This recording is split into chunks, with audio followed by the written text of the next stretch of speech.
Ինչ է անհրաժեշտ Հայաստանին։ Ինչ։ Ժպիտ։ Արժանապատիվ կենսաթոշակ։ Անվտանգություն։ Մեզ անհրաժեշտ է առողջ սնունդ։ Շատ լավ ֆուտբոլ ու լավ կինո։ Կենսունակ տնտեսություն։ Միջազգային գործընկերներ։ Որակյալ կրթություն։ Բարեկիրթ քաղաքացիներ։ Շատ երեխաներ ու բարություն։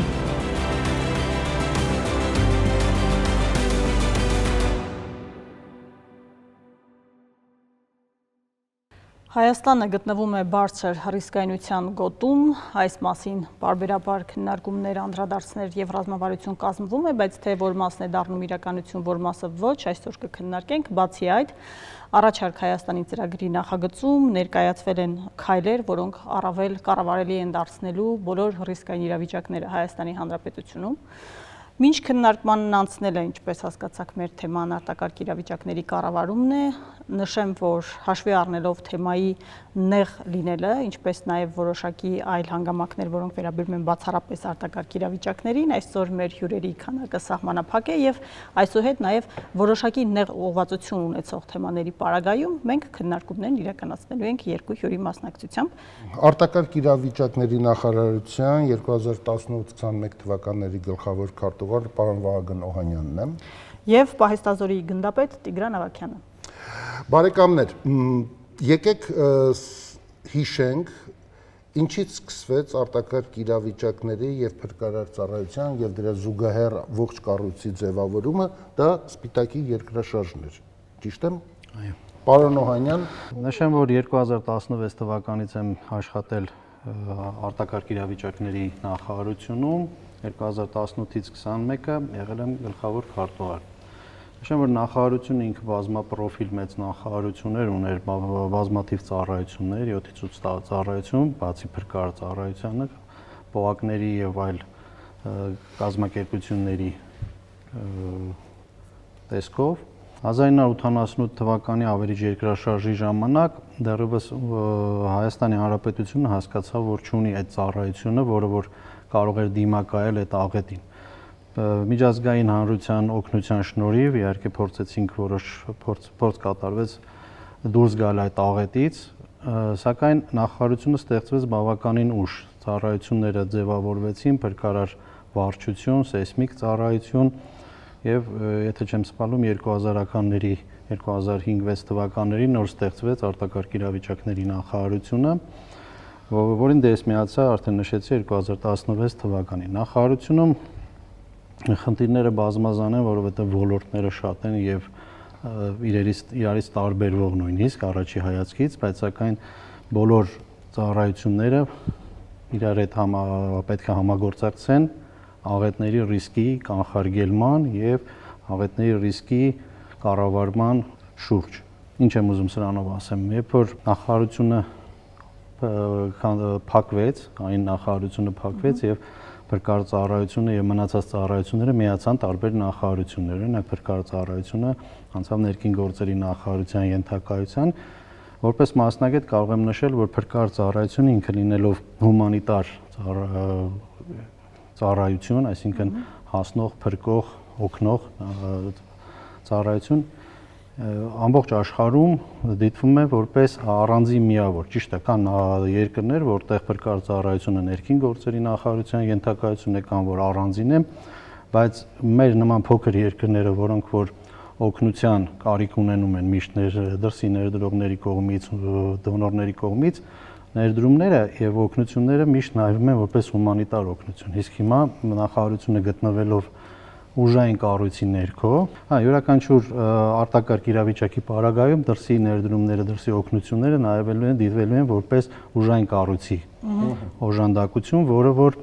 միջազգային իրավունքներով բավականին սահմանափակ է։ Իսկ հումանիտար նախարարությունը առանձին լինելով դա այդ խնդիրը չի ունի։ Այս ամենը հաշվի չէր առնվում այդ պարագայում, երբ օպտիմալացվում էր կամ բաժանվում էր մասերի ներքին գործերի նախարարության եւ մյուս նախարարությունների միջեւ արտակարգ իրավիճակների նախարարության։ Հրավերի համար, եթե վերցնենք որպես օպտիմալացման տարբերակ, համակարծիք եմ պարոն Օհանյանի հետ, նման ծառայությունը կոչված էր կանխարգելելու ստեղծված ռիսկների, աղետների, կապ չունի դա կլինի տեխնոգեն, թե բնածին աղետ։ Ուզում եմ նշել, որ Հայաստանի Հանրապետությունը այն եզակի երկրներից է, որն ամբողջությամբ գտնվում է սեյսմիկ ակտիվ գոտում։ Եվ ի տարբերություն այլ երկրների մենք պետք է պատրաստ լինենք ցանկացած մարտահրավերին։ Իսկ մարտահրավերները բազմաթիվ են, եկեք չմոռանանք այսօրվա իրավիճակը։ Մենք տեսնում ենք ինչպես են ռմբակոծում Բուշերի ատոմակայանը, նմանատիպ ավելի հզոր ատոմակայան մեր երկրում է գործում։ Այսինքն սրանք այն հարցերն են, որ ներքին կառուցվածքով եւ ստեղծված ստորաբաժանումներով կոչված են լուծելու բոլոր այդ խնդիրները, դիմակայելու բոլոր այդ մարտահրավերներին։ Այսօրվա դրությամբ ես չգիտեմ ինչ ուղեցույցով են առաջ տորթում փրկարար ծառայությունում, բայց մեր աշխատանքային շրջանում գործում են թվով 8 վարչություններ, առանձին բնակչության պաշտպանության, քաղաքապաշտպանության, ծառայության կազմակերպման վարչություն, կադրերի վարչություն, եւ բոլորը ֆունկցիոնալ կատարում են իրենց պարտականությունները, այսինքն կար տեսլական, կար հստակ մոտեցում եւ ուղեցույց։ Մենք առաջնորդվում ենք ստեղծված իրավիճակով եւ որպես նշան բռնել ենք քայլ առաջ։ Մենք ուսումնասիրում ենք ամբողջական դաշտը, ինչպես են բնակչությունը ազդարարվելու, իրազեկվելու, տեղահանվելու, իրականացվում էր ապաստարանների հետ կապված մոնիտորինգային ծրագիր, այսինքն հաշվառում էր իրականացվում ըստ ապաստարանների քանակի, բնակչությունը ըստ բնակության վայրերի, ինչպես են տարհանվելու, իրազեկվելու եւ պատսպարվելու։ Այսօրվա դրությամբ չեմ կարող հստակ ասել, ինչ թվում է գործընթացը շարունակվում է, բայց իմ սուբյեկտիվ կարծիքով ճիշտ կլիներ, որ այդ ծառայությունները գործեին անկախ միավորված այն նախարարությունում, այսինքն այնի վերադարձը դա իմ սուբյեկտիվ կարծիքն է, դա անհրաժեշտություն է, որովհետև արտակարգ իրավիճակների նախարարությունը, ինչպես նշեց պարոն Օհանյանը, ինքը հումանիտար բլոկ էր, այսինքն մարդիկ ստանում էին, գիտակցում էին, որ կարող են ահազանգել եւ ստանան պատշաճ օգնություն։ Մոտ 1.5 միլիոն արդեն հասել էր զանգերի քանակը 911 ճգնաժամային կառավարման կենտրոն եւ կար նաեւ հարցումներ բազմաթիվ անկախ լրագրողների, վերլուծաբանների կողմից, որ ասում էին ամենավստահելի նախարարությունն է։ Ես հիշում եմ, որ մի քանի անգամ մեզ տեղեկացում էին տվել, որ ժողովրդի կողմից ամենաընդունելի եւ վստահելի նախարարությունը դա արտակարգ իրավիճակների նախարարությունն է։ Ինքը կայացած նախարարություն էր եւ գործում էր եւ կադրային քաղաքականությունը եւ մենք հասկանում ենք, որ ուսումնասիրում ենք միջազգային փորձը, մենք ունենք ինսարագի թիմ, միջազգային թիմ, հիմա էլ կարծում եմ ունենք, որը տարածաշրջանում լավագույններից էր։ Այսինքն մենք քայլ առաջ ենք անում ու ձևավորվում էր այն մթնոլորտը, որ հասկանում ենք ամենօրյա աշխատանքային ռեժիմով մենք պետք է քայլ առաջ կատարենք։ Մենք նախատեսել ենք, որ վատ լսողություն ունեցող մարդկանց համար ազդարարման հատուկ սխեմա մշակենք կամ տեսողություն չունեցող մարդկանց համար առանձին սխեմա, այսինքն այստեղ պետք է ուշադրություն դարձնենք IT բնագավառին։ Մենք պետք է ուսումնասիրենք ինչ պլատֆորմներ են այսօր գործում, որտեղ այդ հաշմանդամների քանակը մեր երկրում այդքան էլ մեծ չի եւ պետական աջակցության կարիք ունեն եւ չեմ կարծում, որ դա ինչ որ մեծ գումարներ կպահանջի։ Պարոն Ավագյան, եթե բաժանենք գոտիների Հայաստանը, մեզ միշտ առավել շատ խոսում ենք սեյսմակայունություն գոտիների մասին, բայց բնակչության անվտանգության ապահովման համար կան նաև այլ օղակներ եւ իրավիճակներ։ Պատերազմական իրավիճակ, ջրհեղեղ էր այս վերջերս 2 մարզում, նաև հարևան երկրների որոշակի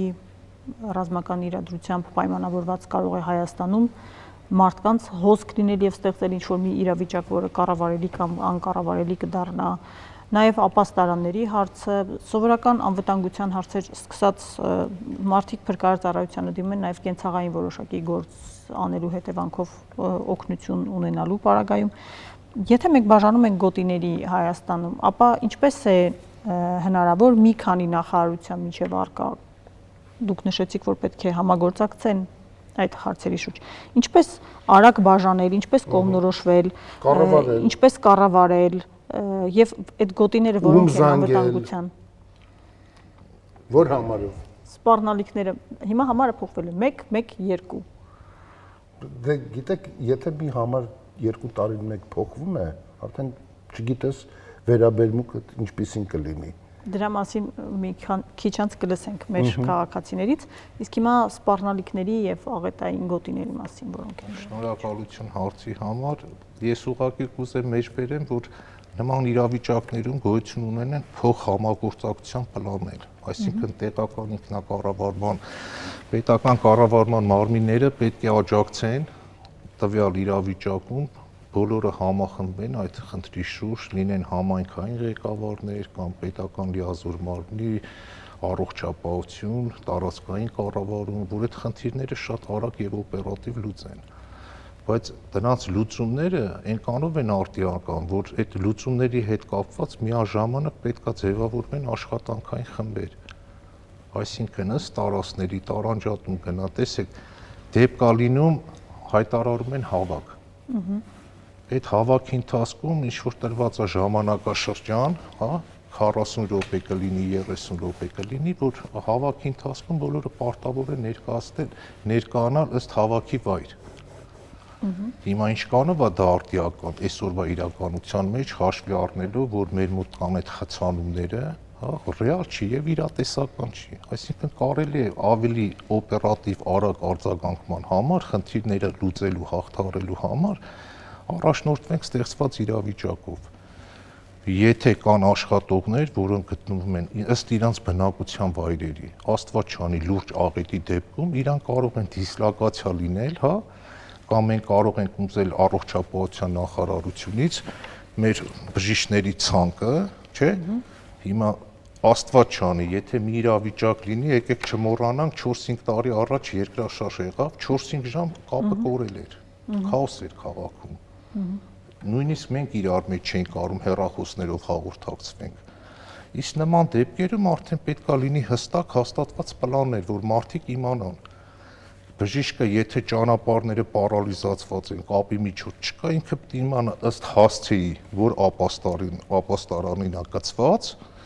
արագ տեղավորվի եւ փորձի մեր բնակչությանը ծառայություն մատուցել։ Բայց դա այդպես է, թե պետք է այդպես լինի։ Դա իմ կարծիքն է, պետք է այդպես լինի։ Այսինքն նույնը կապի մասով մենք պետք է ունենանք հստակ մեր օպերատորների առջև դնենք խնդիր, որ նշված իրավիճակում լինեն շարժական կապի միջոցներ։ Այսինքն եթե մենք տվյալ սուբյեկտներին, հա, տալիս ենք լիցենզիաներ, որ գործունեություն ծավալեն, խնդիր չկա։ Թող ծավալեն, թող իրանց եկամուտներն ունենան, բայց եթե ստեղծում արդեն աղետային իրավիճակ, իրանք արդեն պարտավոր են ինչ-որ պայստային շարժական կապի միջոցներ ունենան ու տարածքների, գոտիների պիտի հաշվարկ անեն եւ ներկայացնեն, ասեն Սյունիքի մարզն, Արագածոտնի մարզն, Երևան քաղաքն է, ոնց են բացազատվելու, ինչ կետերում կապը ոնց են ապահովելու, ինչ ցանցագործելու, 5G-նա, 4G-նա, այս խնդիրները պետք է լուծվի, որովհետեւ փորձը ցույց է տալի, տեսեք, Իսրայելում դեպքերը զարգանում են 21-րդ օրն է։ Մենք նայում ենք, որ ռմբակոծվել են թվով այսքան բարձրար շենքեր, զոհեր չկան։ Ինչքան գեղեցիկ է, չէ՞ որ թող բոլոր տեղերում լինի խաղաղություն, բայց եթե այդ իրավիճակներում երկիրը կարում է հոգալ իր քաղաքացիների մասին եւ ունեն 0 զոհ կամ 20-րդ օրն է, եթե չեմ սխալվում, ասին մի բնակիչ, մի քաղաքացի է դուժել, մահացել Ֆիլիպինների քաղաքացի։ Ինչքան կատարելագործված, որը չիրազեկված էր։ Չտիրապետել։ Ինչքան կատարելագործված է իրանց մոտ այդ համակարգը, որ իրանք հստակ համոզված են, որ ինչ ռմբակոծություններ լինի, ինչ ավերվածություններ լինեն, բնակիչները ապահովված են, պաշտպանված են։ Այս մեխանիզմները պետք է ամբողջությամբ այդ միջազգային փորձ ուսումնասիրվի եւ կիրառվի մեր մոտ։ Պարոն Ավագյան, շարունակ խոսում են միջազգային փորձի մասին, բայց ինձ զարմացնում է հայկական այս հանգստությունը, չգիտեմ, որտեղից է գալիս, ինչու է այդպես, Օրինակ դպրոցը գիտի ինչ պետք է անի, մանկապարտեզը գիտի ինչ պետք է անի, դաստիարակները գիտեն ով հետևից ուր պետք է գնան։ Շնորհակալություն հարցի համար, փորձեմ ես պատասխանեմ։ Ուրեմն նախարարության քաղաքականության մեջ կար այդպիսի կետ եւ որոշակի չափով արվում էր, այսինքն դպրոցներում վերապատրաստումներ, փորձեր, տարահանման սխեմաներ, այդ ամեն ինչը արվում է, բայց այս վերջի տարիներին այդ քայլերը արդեն պակասել են։ Գիտեք, մենք չունենք այդ ժամանակը, որ մտածենք, որ տարիների ընթացքում կանենք, ունենք, չգիտեմ, Երևանում 100-ից ավել դպրոց, մարզերում ամբողջ մարզերը իրար հետ ասենք 1000-ից ավել դպրոց, պետքա սխեմանեն ծարվի, որ յուրաքանչյուր տարի այդ ամբողջ դպրոցները վերապատրաստվի, ինչքանով էլ հնարավոր թե անհնար է։ Ինչի, որովհետև յուրաքանչյուր տարի գիտենք, որ դպրոցում երեխաները նոր են ընդունվում, այսինքն նոր եկած երեխան արդեն չի տիրապետում նախկինի սովորածը։ Նաև պետք է մեր մասնագետները, ինչքան էլ ուզում եմ մեր մասնագետները լավը լինեն, փորձառու լինեն, մեր մասնագետներն պետք է վերապատրաստվեն, այսինքն մեր մասնագետների, լավագույն մասնագետների ներգրավումը նախարարության մասնագետների սկսած կրծեր փրկար ծառայողից մինչև վարչության պետ կամ ծառայության պետ տեղակալներ պետք է վերապատրաստվեն զարգացած երկրներում, որովհետև վերապատրաստում ինչ-որ մի զարգացող երկրում դա չի նշանակում, որ վերցնել լավագույն փորձ։ Գիտենք, որ եւ նախկին սովետական պետություններում եւ Եվրոպայում եւ Ճապոնիայում կան լավագույն փորձեր։ Պետք է վերապատրաստվեն այնտեղ, որը որ կտա մեզի արդյունք։ Այսինքն գնալ վերապատրաստվել մի հատ երկրում, որը չգիտեմ, էժան է, պետության վրա ասեն գումարը չի ծանրանում, բայց ոչ մի բան չբերել, դա ուղղակի գումարի վատնում է, ժամանակի վատնում է, որը մեր համար ամենաթանկն է։ Գիտեք, արտակարգ իրավիճակների նախարարությունը մի բան է սովորացրել, որ մենք չունենք ժամանակ, որովհետև պետք է ամեն ինչի պատրաստ լինենք հենց այսօր։ Եթե մեր ռազմավարությունը գնա նրան, որ մենք 5 տարի հետո պետք է ունենանք այս նախարարությունը, այսինքն պետք է այսօր քայլ արվի։ Այսօր արդեն պետք է կատարվի այս քայլերը, պետք է ձեռք բերվի լավագույն տեխնիկան։ Իհարկե տեխնիկայի ձեռքբերում մենք աջակցել ենք JICA ճապոնական ծրագրին, Եվրոմիություն ռուս-հայկական հումանիտար կենտրոն բավականին վերազինվել է մեր փրկարարծարայության սովետական միությունից ժառանգած տեխնիկան փոխարինվել է այսօր, որ նայենք, բայց կանգ առնել, որ ասենք ունենք, չգիտեմ, 13 տարվա ճապոնական մեքենա, որը փառք Աստծո վերանորոգումա պահպանվում է, ձեռք չբերենք նորը, որովհետև գիտեք, այսօր աշխարհում ինչ արագությամբ զարգացումները գնում։ Աղետներն էլ են կատարելագործվում, չօգտագործել AI-ը։ Անգամներով աճում են, ես կասեի։ Չօգտագործել այսօր AI-ը, դա կարծում եմ ճիշտ չի։ Մենք պետք է ունենք այդ բազան, որը որ մենք ունենք մասնագետներ, որոնց կարելի է ներգրավել եւ օգտագործել դրոնների ձեռքբերում։ Մենք ունենք մի քանի, ես հիշում եմ, որ մի քանի դրոն ջրային, նույնիսկ ջրասուզական դրոններ ենք ձեռք բերել, բայց դրանց համընդհանուր օգտագործումը, այսինքն պետք է ոչ թե ունենանք 1-2-ը, այլ արդեն պետք է ագեցված լիներ մեր փրկարարծարայությունը այդ ամբողջ տեխնիկայով։ Անտառների հրդեհաշիժման կամ մարդկանց փրկելու մենք այսօր ունենք 7-րդ հարգից բարձր շենքերում մարդկանց տարհանման պարզ տեխնիկա։ Իսկ մենք գիտենք արդեն Հայաստանում, Երևանում կառուցվում են 20-30 հարգանի բարձրահարկներ։ Իհարկե հրդեհաշիժման պահանջները դրվում են եւ թղթի վրա եւ որոշակի չափով պահանջվում են, ինչքանով ես եմ տեղյակ, բայց զարգացվածությունը, եթե նայում ենք ուսումնասիրում ենք միջազգային փորձը, մենք տեսնում ենք, որ արդեն զարգացած երկրների մասին է խոսքը, Եվրոպան, Ճապոնիան, նաև Ռուսաստանը արդեն ունեն այն տեխնիկաները, որոնք որ դրոնների տեսքով մարդկանց փրկելը եւ այլն, այսինքն տեխնիկայի հագեցվածությունը միայն բավարար չի։ Լավագույն տեխնիկան պետք է ունենանք, որովհետեւ ինչպես փրկարարծարայությունում եւ այնում ժամանակին շատ էին նշում, մարդու կյանքը ամենաթանկն է։ Մեկ մարդու կյանք փրկելը ավելի շատ օգուտ է տալի, քան բազմաթիվ այլ խոսքեր կամ ծախսեր եւ այլն։ Ռիսկերի կառավարման վերաբերյալ ինչ կասեք, այդ բաժանումներ կան, սահմանումներ կան։ Ռիսկերի ուրեմն կառավարման տեսանկյունից ես կարող եմ հստակ բաժանել երկու մասի՝ բնածին եւ տեխնածին։ Բնածին ռիսկերը դա ոնց պարոն Օհանյանը մեջ բերեց, այսինքն երկրաշարժների հետ կապված պետք է լինի հստակ պլան ժամանակացույց։ Մենք պետք է տեղանքի ուսումնասիրություն կատարենք, պետական գերատեսչությունների, տեղական ինքնակառավարման մարմինների, ինչու՞ չէ հասարակական կազմակերպությունների, կամավորների հետ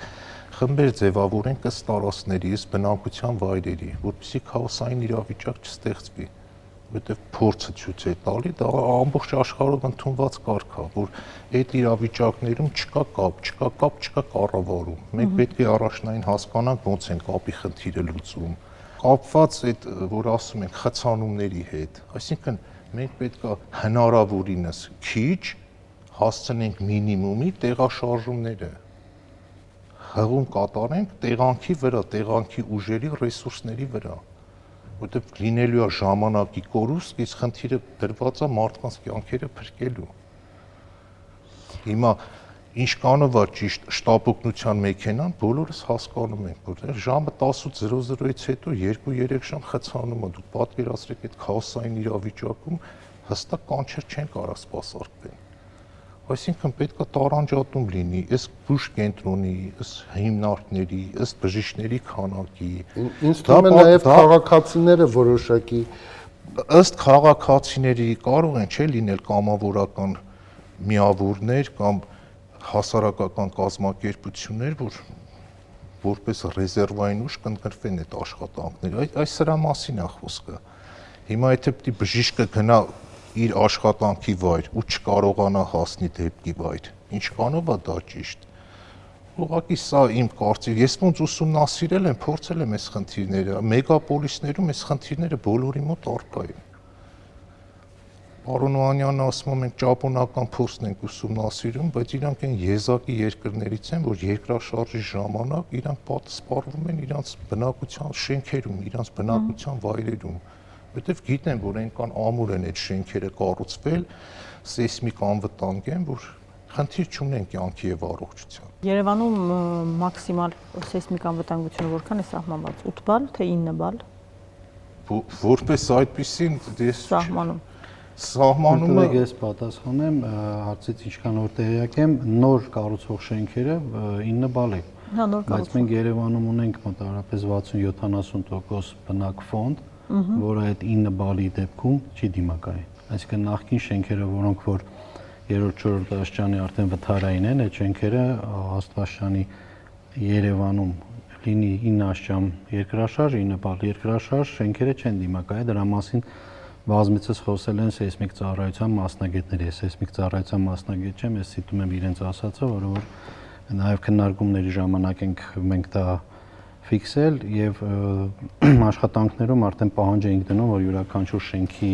շրջակայքը լինի ազատ մեքենաների տեղաշարժի համար, հիմա նոր դպրոցներում, անկապարտեզներում այդ պահանջը ոնց որ արդեն արդիական է դառել, որ տարածքի շենքի կողքը պետքա շեշ մեքենան մոտենա կամ լինի շենքերի իրարից հեռավորությունը լինի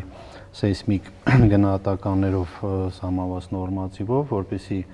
Աստվածաշանի երկրաշարժի դեպքում, իսկ որը որ Հայաստանում ամեն վարքյան կարա պատահի։ Այդ Աստծուն հետ կապ չունի արդեն։ Մի քիչ իրատես լինենք, դուք ինքներդ ասացիք 7 հարկից վերև մարդկանց չենք կարող փրկենք, նույնիսկ եթե այդ շենքը կայուն է մնացել։ Դե կա կարգեր, նայեք, ասեմ հետեւյալը։ Այնում sense խոսք կար, ասում էր ով տեղեկացված է, ով իրազեկված է, նա պաշտպանված է։ Դա մեծ մասով ճիշտ է ասված, որովհետև բնակչությունը պետք է այս մասով շատ տեղեկացված լինի։ Իսկ ես չեմ լսում, ես հետևում եմ մեր սոցցանցերին, հեռուստատեսությանը, այս մասով միայն Հայաստանում խոսվում է դեպքից հետո մի որոշ ժամանակ, այսինքն եղավ երկրաշարժ 4-5 տարի առաջ հիշում եմ եղավ երկրաշարժ, որը բավականին ցնցեց Երևանը մի որոշ ժամանակ բնակչության պահանջներ թե ռիսկը գնահատեցին ժողովուրդը եւ սկսեցին դրա մասին խոսել, թե ինչ քայլեր է արվում,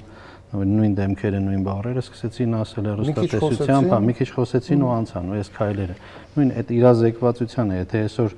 որպես բնակիչ եմ ես ասում, փողոցում լսում ենք, ասենք, շչակի ձայնը, չէ, չգիտենք ինչի համար է։ Ինչ պետք է անենք, հելնենք փողոց, թե մտնենք պապաստարան,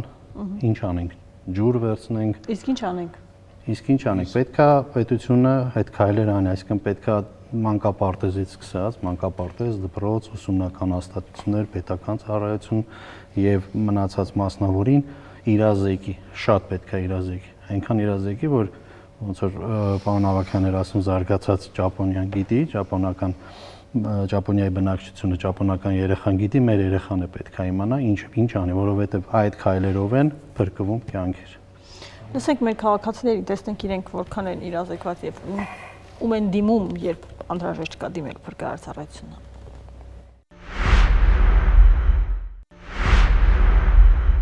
Ում եք դիմում արտակարգ իրավիճակներում։ Հեռախոս ունենք, համար ունենք, անմիջապես զանգում ենք, մարդիկ շատ լավ աշխատում են, օգնում են, հասնում են, այնքան աչքերովս տեսել ենք քաղաքում, փողոցում, հայատում, լավ աշխատում են, բայց համարը մոռացել էի, տատիկ եմ էլ մոռացել։ Նայած որ դեպքում բայց երևի առաջին համարը, որ մտքից գալիս է 911-ն է։ Չեմ ունեցել արտակարգ իրավիճակի մոմենտներ, չգիտեմ, դիմեմ միլիցիային, էլի պիտի դիմեմ։ Նայած թե ինչ իրավիճակա, ոստիկանություն, շտապ օգնություն կամ հրշեջ ծառայություն։ Չգիտեմ, դեռ այդպեսի բան չի եղել, հուսամ չի լինի, չէ, համարը չգիտեմ։ Կամ չգիտեին, կամ դիմում էին որոշակի պետական կառույցների, նաև հոգեբանական պատասխան կար, դեռ այդպիսի բան չի եղել։ Այն հարցներ, ինչի մասին մենք խոսում էինք, կլինի կհասկանանք եւ ոչ թե կանխարգելիչ միջոցառումներ կձեռնարկենք, որպեսզի գոնե պահպանենք մեր անվտանգությունը։ Եկեք անցնենք հստակ առաջարկների։ Ըստ ձեզ, ինչ է հարկավոր։ Պարոն Օհանյան։ Նայեք, քայլ առաջին ես տեսնում եմ արտակարգ իրավիճակների նախարարության վերականգնումը առանձին միավոր։ Առանձին միավոր։ Այո, որպես առանձին միավոր, որպեսզի ինքը կառավարվի նեղ մասնագիտական, որտեղ արտակարգ իրավիճակներում խնդիրները շատ նեղ են, մասնագիտական են, բավականին նուրբ պետք է մոտենան այս հարցին, որովհետև ոստիկանության համակարգներն ենք մենք ծանոթ, ոստիկանական ծառայությանը նա լրիվ ուրիշ սկզբունքի հիման վրա է աշխատում, բնականաբար համագործակցությունը միշտ եղել է եւ երբ որ առանձին նախարարություններ էին, ոստիկանությունը ծառայություններ, չի եղել մի դեպք, որ ոստիկանության հետ կապը կամ ոստիկանությունը ուշացել է, բայց առանձին աշխատելը նա բերում է նախ եւ առաջ որակով կադրերի ներգրավում է հենց փրկարար ծառայողների մասնագետների, որովհետև նայեք հիմա ոստիկանական ակադեմիա կար, դա էլ միավորվել է, ստեղծվել է ներքին գործերի, եթե չեմ սխալվում, կրթահամալիր, որտեղ փրկարար ծառայությունը ընդամենը ունի մի ֆակուլտետ։ Փրկարար ծառայողները վերապատրաստվում են այդ ֆակուլտետում, որովհետև այդ ժամանակին ես նաև որոշակի փորձ ունեցել եմ այդ ակադեմիայում ավարտական քննության հանձնաժողովում էի, բավականին բարձր մակարդակի վրա էր դրած։ Ընդհանրապես ճգնաժամային կառավարման պետական ակադեմիա էր մեր ակադեմիայում, այնտեղ մասնագետը դուրս էր գալիս արդեն առաջին օգնության պատրաստ, որոշակի չափով փրկարար ծառայությանը պատրաստ, նաև սովորում էին հենց փրկարար ծառայողներ, որոնք չունեին բարձրագույն կրթություն, որտեղ փրկարար ծառայության ներքևի օղակը դպրոցի ատեստատով կարող են ընդունվել, բարձրագույն կրթություն կարող էին ստանալ, այսինքն հենց ակադեմիայում ստանում էին իրանք այն կրթությունը, որը բնականաբար կօգներ իրենց աշխատանքում լինել ավելի պրոֆեսիոնալ։ Դա միավորվել է հիմա ներքին գործերի նախարարության հետ նույն ակադեմիա է ստեղծվել, որը որ փրկարար ծառայությունը Ձեր կարծիքով իմ կարծիքով պետք է լիներ առանձին, որովհետև միայն ուղղակի խոսքեր չասեմ, ինչի պետք է լիներ առանձին, որովհետև նույն դասախոսների վերապատրաստումը մեծ կառույցում եւ փոքր կառույցում, այսինքն նույն ակադեմիան, որը որ ուներ փրկարար ծառայությունը, նախարարությունը այդ ակադեմիայի դասախոսների վերապատրաստում ավելի շատ քանակի դասախոսների են վերապատրաստում, հրավիրում էին դրսից հենց տվյալ ոլորտի մասնագետներ, որոնք գալիս էին ստե փորձի փոխանակում կամ մերոնք էին գնում եւ ունենք նաեւ Ստեփանավանում ունենք քոլեջ, որտեղ արդեն դպրոցը ավարտող 12-րդ դասարանը քոլեջը ավարտող երեխաները արդեն տիրապետում էին բավականին մեծ ինֆորմացիայի, որին չեն տիրապետում այսօր մեր բնակչության մեծ մասը, այսինքն որտեղ կարելի է վրան փակցնել, կպցնել, որ ասենք գիշերը վրանը չտանի, ոնց կարելի է հենաշարժական վնասվածք ստացած մարդուն տեղափոխել եւ այլ նմանատիպ հարցեր, որոնք որ արդեն այդ տարիքից երեխան իմանում է եւ այդ գիտելիքը նրանից էլ ոչ ոք չի վերցնի։ Ձեր առաջարկները, պարոն Ավագյան, մենք նշել ենք նախորդները, նաեւ Ես ամբողջությամբ համակարծիք եմ պարոն Օհանյանի հետ, արտակարգ իրավիճակների պետք է վերականգնել։ Իհարկե։ Առանձին միավորում։ Դա օրվա հրամայականն է, դա այն գերատեսչություններ, պետական կառավարման այն մարմիններ, որը իրականում որ այսօր դիտում ենք նույն ՄԱԿ-ի հրապարակած տվյալներով արտակարգ դեպքերի թիվը անգամներով աճում է ամբողջ աշխարհով։ Իսկ մենք ինչու կրճատեցինք այդ նախարարությունը, նպատակը որն է։ Չեմ կարող այդ հարցին պատասխանել, բայց իմ սուբյեկտիվ կարծիքով դա ոչ ճիշտ որոշում էր, որովհետև կարելի էր այդ նախարարությունը պահել եւ այդ նախարարությունը որպես առանձին ոլորտային ուղղվածությամբ զարգացնել, հաշվի առնելով մեր երկրի աշխարհաքաղաքական դիրքը, սեյսմակայուն գոտում լինելու փաստը, այդ ամբողջը պետքա իրականացվեր մոնիտորինգ եւ ըստ այդ արդյունքների արդեն հստակ ծրագիր ներկայացվեր զարգացման տենդենս ըստ ոլորտների, ըստ տարածքների։ Ես որպես առաջնային խնդիր այսօր տեսնում եմ, որ թիվ 1 խնդիրը դա բնակչության իրազեկման խնդիրն է։ Թիվ 2 խնդիրը ես տեսնում եմ, որ պետքա ապաստարանների հարցերը լուծվեն ու պետքա բնակչության հստակ հաշվառում լինի եւ կցագրվի ըստ տարածքների։ Այսինքն մենք պետքա տարածքները բաժանենք ըստ կոդերի, հա, ըստ բնակչության։ Դու գտնվում ես այս ծածկույթի տակ։ Գալիս է թիվ 13 ապաստարան շտապեք։ Այսինքն մարդը պետքա իմանա եւ այդ նույն Android համակարգերը, հա, որ օրորի վրա զարգանում են։ Մենք պետքա հասկանանք, մենք տնտեսվարողներից ուզել ենք ինչ որ տվյալներ, թե ինչ կարգի տեխնիկական միջոցներն են մեր մոտ վաճառվում եւ ինչ քանակի։ Մենք պետք է այդ պլատֆորմները հասկանանք, որ այդ նույն արտադրողներին խնդիր տնենք, որ Հայաստանի Հանրապետության համար խնդրում ենք արտադրել X քանակությամբ այս ձևաչափով Android-ներ, սմարթֆոններ, հա, որ մենք հասկանանք, այսինքն այդ մոնիտորինգը պետք է արվի։ Մենք ունենք, չէ՞, շուկան, մեր մոտ ձևավորված է, մենք պետք է պատասխանատուներից շուկայի կամ այդ տնտեսվարողներից տվյալներ ուզենք, որ հեռախոսներն են շատ ծախվում, հիմնական հղումը որ մոդելների վրա է, որ երկրներ են արտադրում, սա արդեն պետության խնդիր է, իրանք պետք է հասկանան, որ պետք է այս ֆիրմաների հետ կապնվեն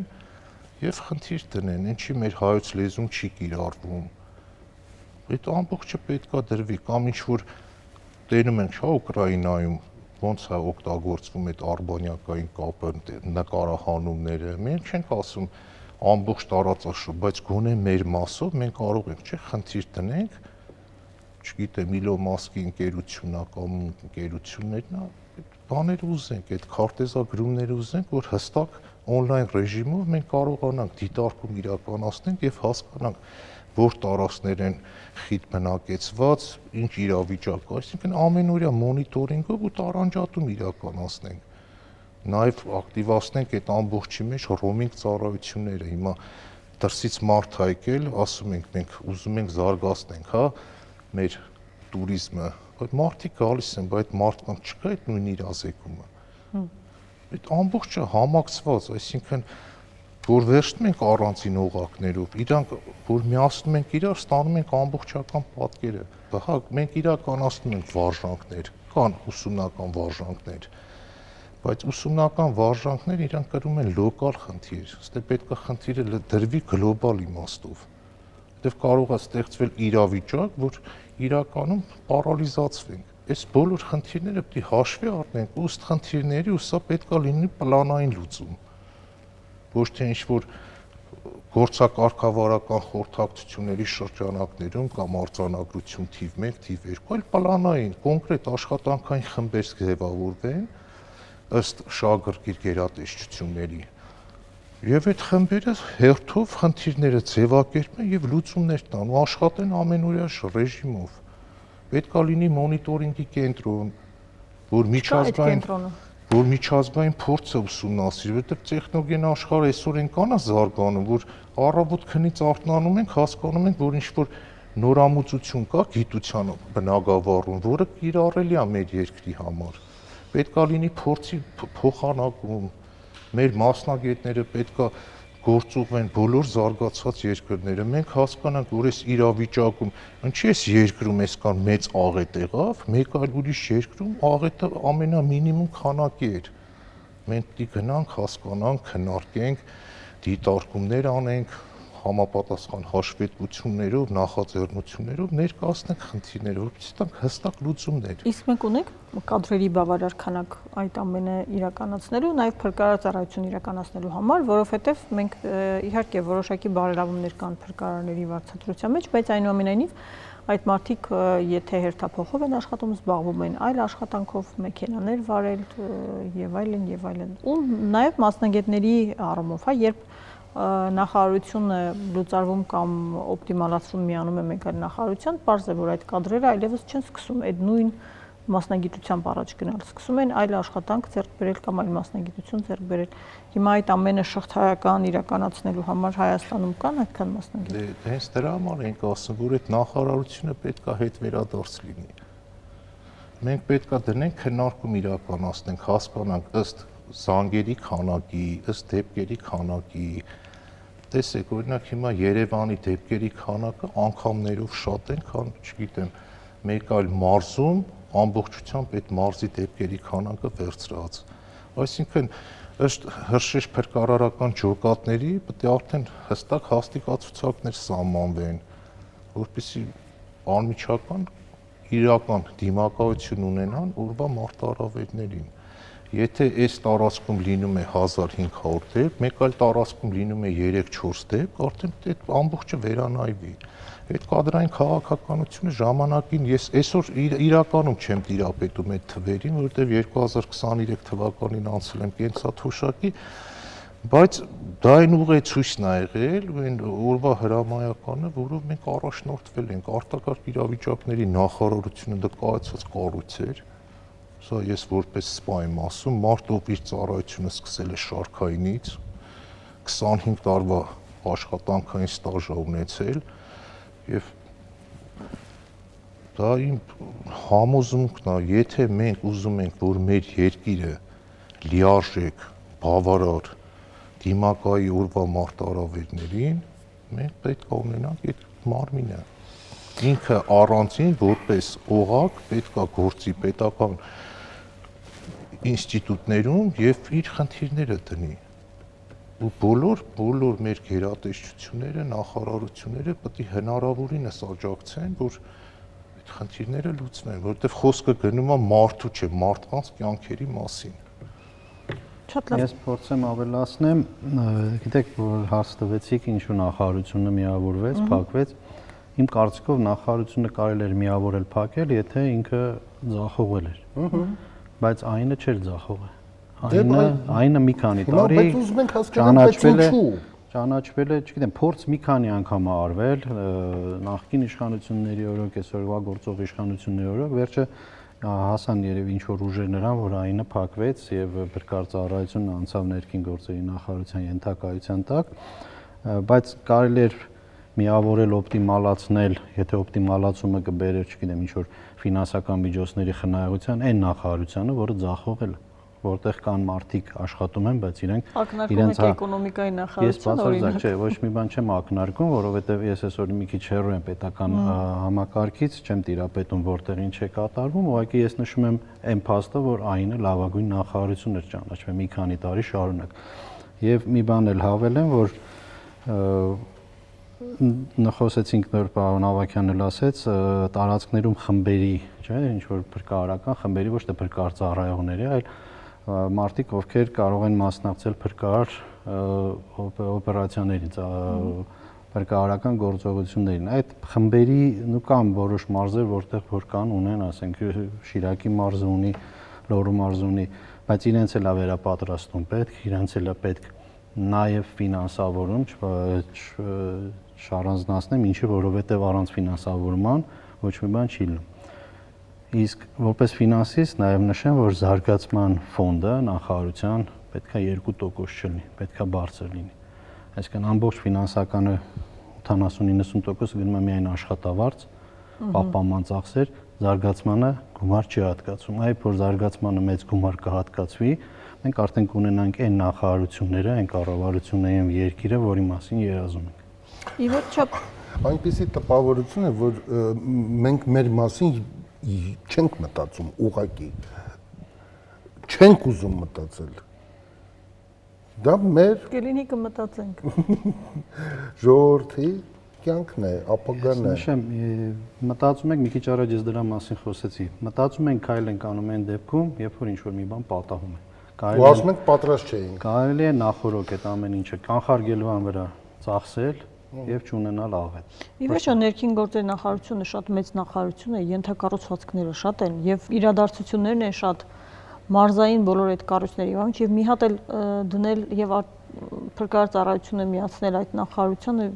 այդ մեխանիզմները միայն մշակել զարգացման պլան կանխարգելում եւ այլն, կարծում եմ շատ մեծ բեռ է իրականացման համար։ Գիտեք, մեծ նախարարությունն էլ ունի իր կառավարման մոտեցումները, նա այնպես չի, որ աշխարհում օրինակ Գերմանիայում ես գիտեմ, որ հա ներքին գործերի նախարարության մեջ է մտնում փրկարար ծառայությունը, բայց օրինակ Գերմանիան կա դեպք, որ բնակելի շենքի տակ ինքը շեշտ փրկարարական ջոկատ է, մի օքանոց, մի մեքենայով 7 կամ 10 օքանոց խմբով։ Այդ փուլին հասնելուց հետո մեր մոտ էլ կարող էր այդպես լինել։ Մեծ նախարարության կառավարումն էլ պետք է ունենա իր մոտեցումներ, որովհետև յուրաքանչյուր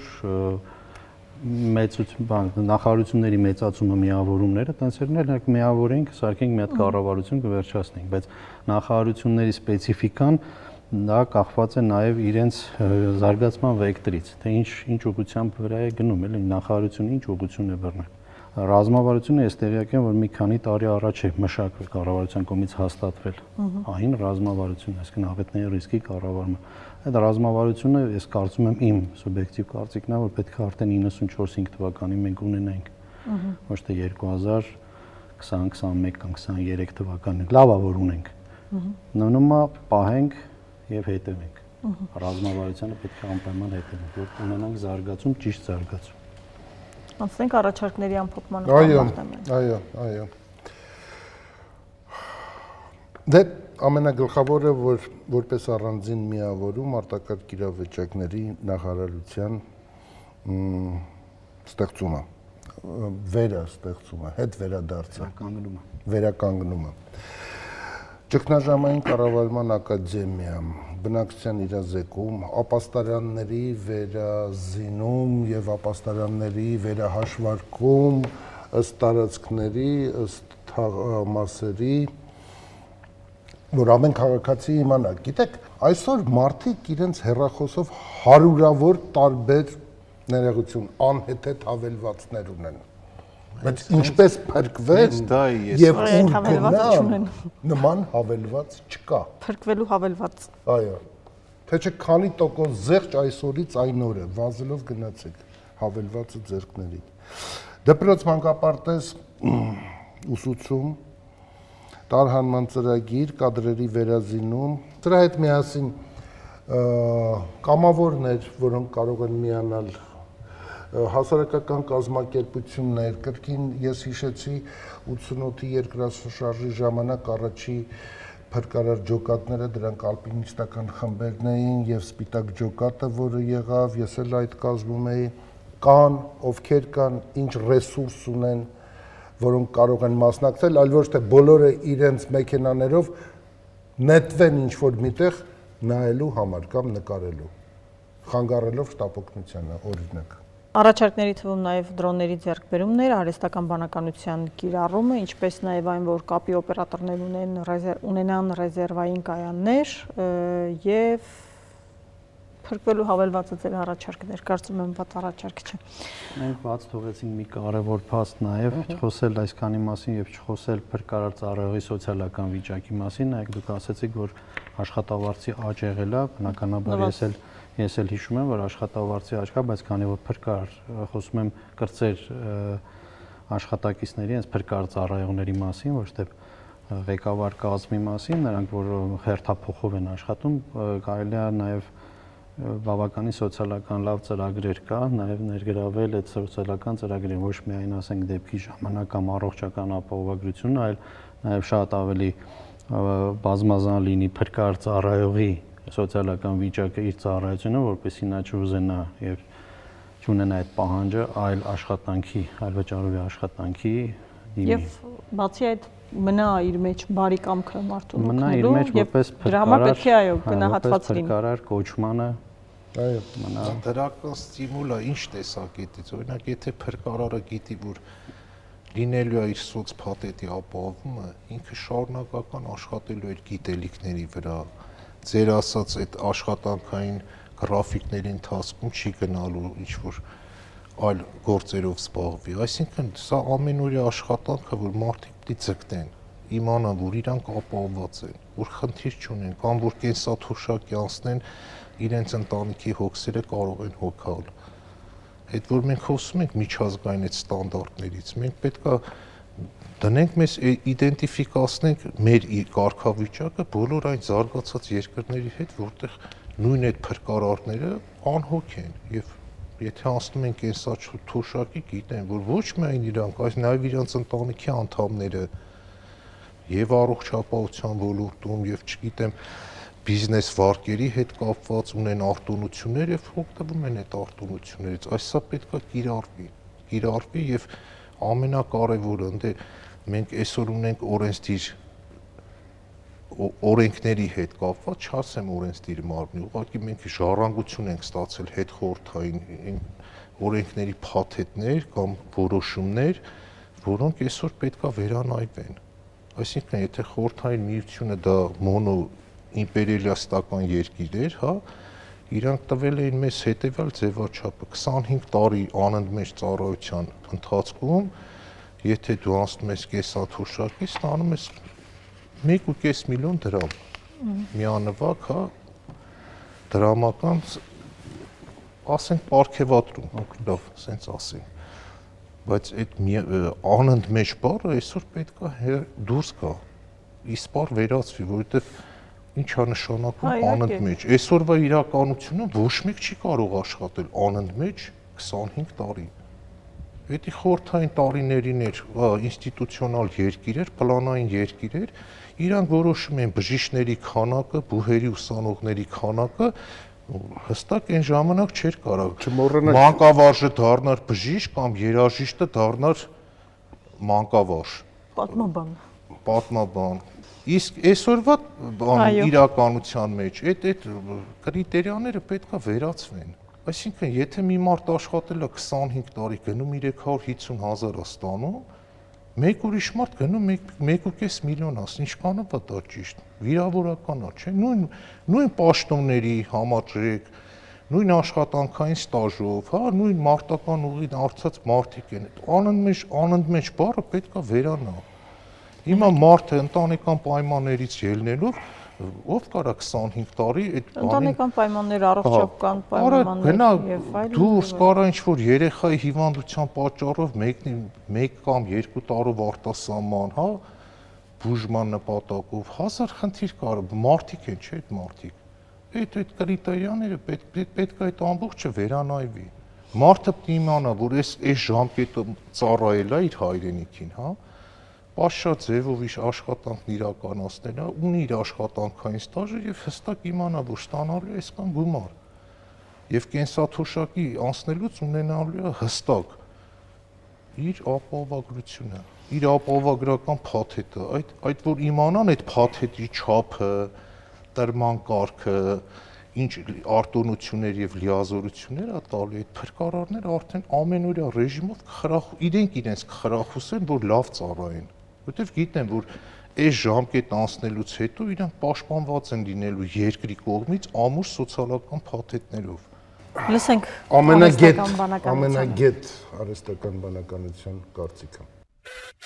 Հայաստանում արտակարգ իրավիճակների կառավարման համակարգը վերջին տարիներին ենթարկվել է էական կառուցվածքային փոփոխությունների։ Այս հարցը կարելի է դիտարկել երկու տեսանկյունից՝ պատրաստվածության մակարդակ եւ ինստիտուցիոնալ ձևաչափ, նախարարության անհրաժեշտություն։ Հայաստանը գտնվում է բարձր սեյսմիկ ակտիվության գոտում եւ առերեսվում է բնական ու տեխնածին բազմաթիվ ռիսկերի հետ։ Ուժեղ կողմեր. փրկարար ծառայությունն ունի հարուստ փորձ եւ մասնագիտացված ստորաբաժանումներ, օրինակ սեյսմիկ պաշտպանության ոլորտում։ Միջազգային համագործակցությունը եւ վերապատրաստումները բավականին ակտիվ են։ Գլխավոր խնդիրը շարունակում է մնալ տեխնիկական հագեցվածությունը եւ ռեսուրսների սահմանափակությունը։ Խոշոր աղետների կամ միաժամանակյա ճգնաժամերի դեպքում համակարգը կարող է գերձառնաբեռնվել։ Նաև կարևոր է բնակչության իրազեկվածության եւ քաղաքապաշտպանության մակարդակի բարձրացումը։ 2023 թվականին ԱԻՆ-ը լուծարվեց եւ դրա գործառույթները փոխանցվեցին ներքին գործերի նախարարությանը ՆԳՆ-ի փրկարար ծառայության տեսքով։ Առանձին նախարարություն ունենալու կողմնակիցների փաստարկները մասնագիտացված ուշադրություն, առանձին կառույցը ավելի շատ կենտրոնանում է կանխարգելման եւ ռիսկերի կառավարման, այլ ոչ թե միայն արձագանքման վրա։ Օպերատիվություն, ճգնաժամային իրավիճակներում ուղիղ կապը կառավարության հետ եւ որոշումների կայացման արագությունը կարող է ավելի բարձր լինել։ ՆԳՆ կազմում լինելու կողմնակիցների փաստարկները ուժերի կենտրոնացում, ոստիկանությունը եւ փրկարար ծառայությունը գործում են մեկ հովանու ներքո, ինչը հեշտացնում է համակարգումը մեծ աղետների ժամանակ։ Արդյոք անհրաժեշտ է վերականգնել ԱԻՆ-ը։